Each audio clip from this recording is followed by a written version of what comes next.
नमस्ते दोस्तों, मैं हूं प्रदीप कुमार। आप देख रहे हैं डिजिटल मार्केट। वीडियो शुरू करने से पहले बता दूं, ये वीडियो एक एजुकेशनल पर्पज़ के लिए है। अगर आप स्टॉक मार्केट में कोई भी फाइनेंशियल इन्वेस्टमेंट करते हो तो अपने फाइनेंशियल एडवाइजर से सलाह ज़रूर लें या फिर अपनी सोच समझ के साथ ही स्टॉक मार्केट में इन्वेस्टमेंट करें। अगर आपको स्टॉक मार्केट में कोई भी फाइनेंशियल लॉस होता है तो उसके लिए ये वीडियो रिस्पॉन्सिबल नहीं रहेगी। और साथ में बता दूँ कि हम कोई भी फ्यूचर एंड ऑप्शन से रिलेटेड कोई भी एडवाइस नहीं देते, ना ही हम कोई टिप्स देते हैं। तो दोस्तों, आज हम बात करने वाले हैं जेके टायर इंडस्ट्री स्टॉक के रिटर्न को लेके।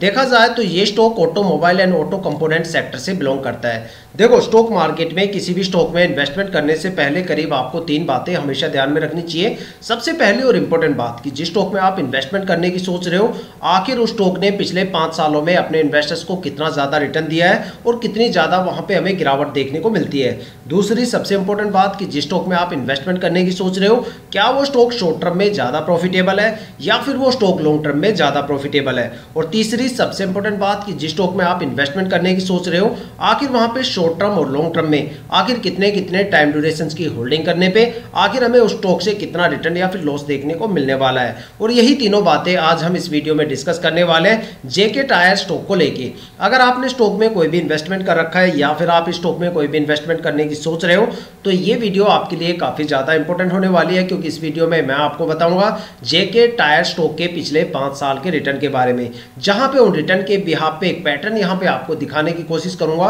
कि ये स्टॉक शॉर्ट टर्म में ज़्यादा प्रॉफिटेबल है या फिर ये स्टॉक लॉन्ग टर्म में ज़्यादा प्रॉफिटेबल है, या फिर ऐसे कौन कौन से टाइम ड्यूरेशन आपको देखने को मिल सकते हैं जहां पे आपको स्टॉक में एक भारी भरकम गिरावट देखने को मिल सकती है, या फिर ऐसे कौन कौन से टाइम ड्यूरेशन है जहां पे ये स्टॉक एक अच्छा खासा रिटर्न आपको दे सकता है। मैक्सिमम स्टॉक में आपको कितनी ज़्यादा गिरावट देखने को मिलेगी और मैक्सिमम ये स्टॉक कितना ज़्यादा रिटर्न देने का दम रखता है। साथ में एक नज़र डालेंगे स्टॉक के होल्डिंग पैटर्न के ऊपर और समझने की कोशिश करेंगे कि होल्डिंग पैटर्न को देखने से पहले किन बारीकियों का ध्यान रखना चाहिए। साथ में एक निष्कर्ष तक पहुंचने की कोशिश करेंगे कि क्या हमें स्टॉक में ट्रेड करना चाहिए या नहीं करना चाहिए। आपके सारे सवालों के जवाब इस वीडियो में छुपे हुए हैं। वीडियो को पूरा जरूर देखें। आई होप कि यहाँ से आपको काफ़ी ज़्यादा वैल्यूएबल इन्फॉर्मेशन देखने को मिलने वाली है।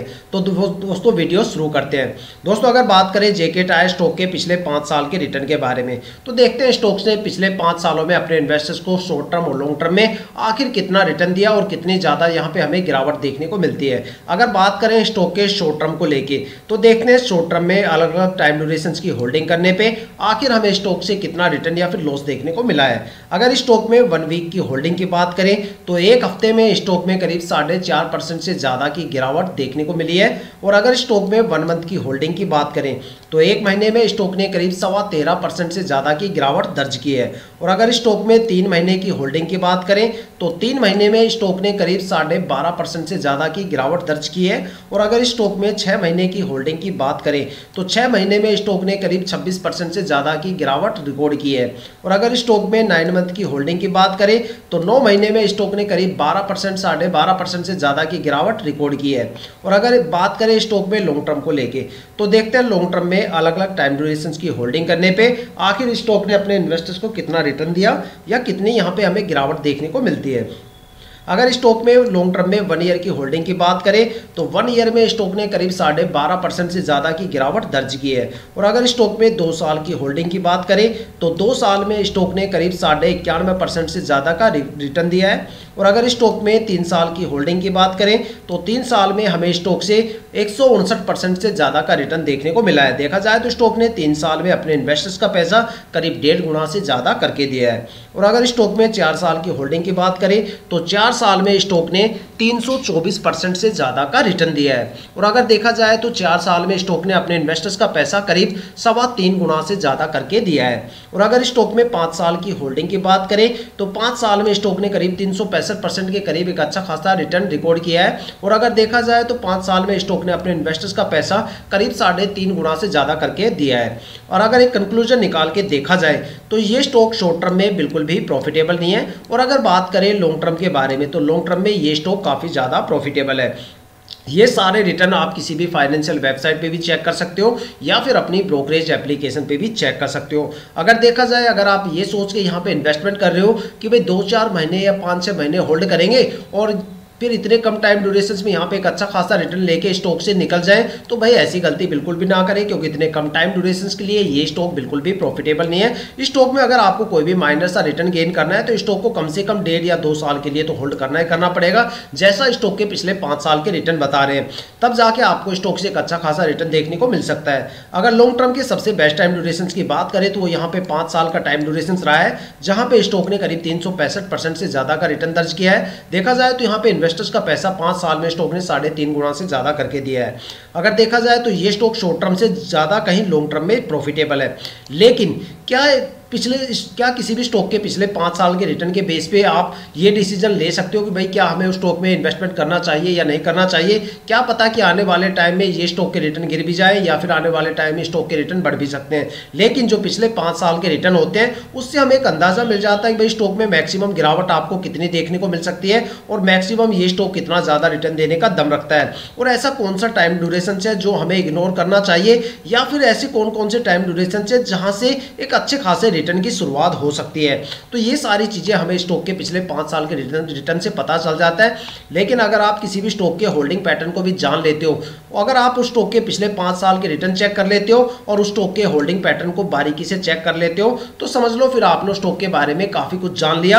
आपने स्टॉक की कम से कम 60 से लेकर 80% तक जो डीप फंडामेंटल एनालिसिस है वो मात्र चंद मिनट की वीडियो में कर डाली, जिससे आपको एक आइडिया मिल जाता है, डिसीजन मेकिंग में थोड़ी सी हेल्प मिल जाती है कि क्या हमें स्टॉक पे ट्रेड करना चाहिए या नहीं करना चाहिए। लेकिन होल्डिंग पैटर्न को दिखाने से पहले मैं यहाँ पे आपको कुछ बारीकियां बताना चाहूंगा जो होल्डिंग पैटर्न को लेके होती है। देखो, किसी भी स्टॉक में इन्वेस्टमेंट करने से पहले वहाँ पे जो प्रमोटर की होल्डिंग है वो 50% या उससे ज़्यादा होनी चाहिए। अगर किसी भी स्टॉक में प्रमोटर की होल्डिंग 50% या इससे कम है तो समझ लो वहाँ पे प्रमोटर अपनी होल्डिंग को जल्दी से रिलीज करने की कोशिश करते हैं, जहाँ पे स्टॉक के रिटर्न गिर जाते हैं और स्ट्रेस लेवल बढ़ जाता है। लेकिन अगर किसी भी स्टॉक के अंदर DII या प्रमोटर की होल्डिंग मान लो 70, 80 या 90% या इससे ज़्यादा होती है, तो भाई वो स्टॉक या तो लंबे टाइम तक एक अच्छा खासा रिटर्न देता है या फिर वो मल्टीबैगर स्टॉक बन जाता है, क्योंकि DII और प्रमोटर कंपनी के साथ काफी लंबे टाइम तक रुकते हैं और अपनी होल्डिंग को रिलीज करने की धीरे धीरे होल्डिंग को रिलीज करते हैं। क्योंकि जो स्टॉक मार्केट में सबसे ज्यादा ट्रस्टवर्दी जो इन्वेस्टर्स होते हैं उसमें प्रमोटर और DII आता है।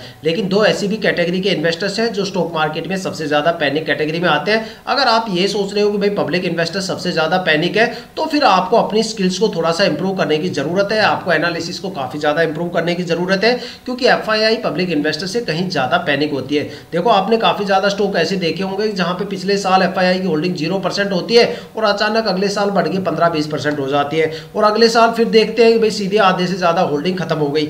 तो इसी वजह से कहते हैं कि भाई जहाँ पे FII का डेटा ज़्यादा होता है वहाँ पे या तो आपको फ्लक्चुएशन ज़्यादा देखने को मिलेगा या फिर वहाँ पे आपको गिरावट ज़्यादा देखने को मिलेगी।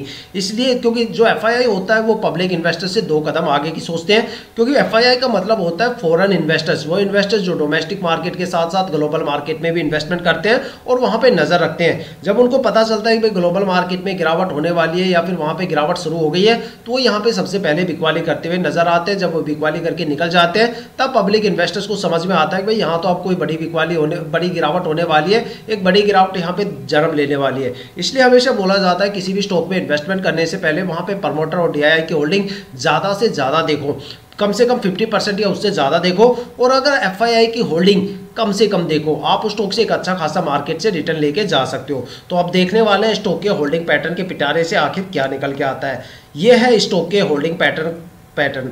देखा जाए तो यहाँ पे जो प्रमोटर की होल्डिंग है वो 50.55% है। तो अगर जैसा मैंने आपको बोला कि भाई 50% से होल्डिंग ऊपर है, तो बिल्कुल यहाँ पे सबसे पहला पॉइंट हमारा यही बनता है कि प्रमोटर की होल्डिंग 50% से ऊपर है। अगर देखा जाए तो पिछले साल यहाँ पे प्रमोटर की होल्डिंग 56.26% थी, और यहाँ पे क्वार्टर टू क्वार्टर हमें देखा जाए तो इस स्टॉक में एक अच्छी खासी गिरावट हमें देखने को मिली है। यहाँ पे प्रमोटर ने अपनी होल्डिंग काफ़ी ज़्यादा कम की है। तो देखा जाए तो यहाँ पे प्रमोटर अपनी होल्डिंग को धीरे धीरे करके रिलीज कर रहे हैं। ये थोड़ा सा एक नेगेटिव पॉइंट हमें देखने को मिल सकता है कि भाई क्या प्रमोटर अपनी होल्डिंग को ज़्यादा स्पीड से तो रिलीज नहीं कर रहे। साथ में अगर यहाँ पे DII की होल्डिंग की बात करें तो पिछले साल 1.58% थी, जो इस साल बढ़ के 5.85% हो गया। तो देखा जाए तो यहाँ पे DII अपनी होल्डिंग को बढ़ा रहा है। साथ में जो एक सबसे चिंताजनक अगर बात है तो वो ये है कि भाई यहाँ पे जो एफआईआई की होल्डिंग है वो 16.45 है। देखो ये प्रमोटर और डीआई ये सबसे ज़्यादा ट्रस्टवर्दी कैटेगरी के इन्वेस्टर्स होते हैं, तो देखा जाए तो इनका रेशियो बिल्कुल सही है। लेकिन जो एफआईआई की होल्डिंग है वो यहाँ पे 16.45% है, जो पिछले साल 10.29% थी। अब यहाँ पे देखो सबसे ज़्यादा पैनिक कौन है, यहाँ पे 10.29 से अगले क्वार्टर में जो होल्डिंग हो गई 12.21 हो गई, फिर उससे अगले क्वार्टर में 15.29 हो गई, फिर 14.15 हो गई, फिर यहाँ से 16.45 हो गई। तो आप देख सकते हो कि एफआईआई में यहाँ पे कितना ज़्यादा फ्लक्चुएशन आपको देखने को मिल रहा है। जबकि पब्लिक इन्वेस्टर्स की अगर होल्डिंग की बात करें तो पिछले साल 23.16 थी, जो इस साल 19.42% हो गई। तो देखा जाए तो यहाँ पे ये इस जो पब्लिक इन्वेस्टर्स है इनका जो फ्लक्चुएशन है, जो यहाँ पे फ्लक्चुएशन रेट है वो काफ़ी कम है, लेकिन एफआईआई का जो फ्लक्चुएशन रेट है वो कुछ ज़्यादा ही है। तो इसीलिए बोला जाता है कि जो एफआईआई होती है वो पब्लिक इन्वेस्टर से कहीं ज़्यादा पैनिक होती है, इसलिए एफआईआई की होल्डिंग हमेशा कम से कम देखो। अगर किसी भी स्टॉक में 10% से ज़्यादा एफआईआई की होल्डिंग चली जाती है तो वहाँ पर फ्लक्चुएशन आपको बड़े लेवल पर देखने को मिल सकता है। तो देखा जाए तो यहाँ पे अब इस स्टॉक के मैंने पिछले 5 साल के रिटर्न आपको बता दिए। मैक्सिमम गिरावट और स्टॉक में और मैक्सिमम रिटर्न देने की क्षमता यहाँ पे आपको देखने को मिल गई। साथ में स्टॉक के होल्डिंग पैटर्न की बारीकियां मैंने बता दी। स्टॉक की जो डेटा होल्डिंग पैटर्न का जो डेटा है वो आपके सामने रखा हुआ है। साथ में जो यहाँ पे ट्रस्ट वर्दी कैटेगरी है उसके बारे में मैंने बता दिया। साथ में जो सबसे पैनिक कैटेगरी है उनका रेशियो आपके सामने रखा है। अब डिसीजन आपका है कि भाई आपको स्टॉक में इन्वेस्टमेंट करना चाहिए या नहीं करना चाहिए। तो दोस्तों ये थी अब तक की सबसे latest information JK tyre and industry stock के रिटर्न को लेके, साथ में उसके होल्डिंग पैटर्न को लेके। अगर आपके माइंड में कोई भी ऐसा स्टॉक है जिसमें आप इन्वेस्टमेंट करने की सोच रहे हो या फिर आपने स्टॉक में इन्वेस्टमेंट कर दिया है और आपको स्टॉक के रिटर्न के बारे में बिल्कुल नहीं पता, तो आप हमें कमेंट करके अपने स्टॉक का नाम बताइए। हम आने वाली वीडियो में आपके स्टॉक को जरूर कवर करेंगे। अगर आप इस वीडियो या चैनल पे नए हो तो चैनल को सब्सक्राइब जरूर कीजिएगा, ताकि हम जितने भी डीपली एनालिसिस करके आप लोगों के लिए वीडियो लेके आते हैं उसकी नोटिफिकेशन आप तक सबसे पहले पहुंचे, ताकि आप स्टॉक मार्केट के हर पहलू से रूबरू रहें, अपने आप को अपडेट और अपग्रेड करते रहें। इसी के साथ ये वीडियो समाप्त करते हैं, मिलते हैं नेक्स्ट वीडियो के साथ।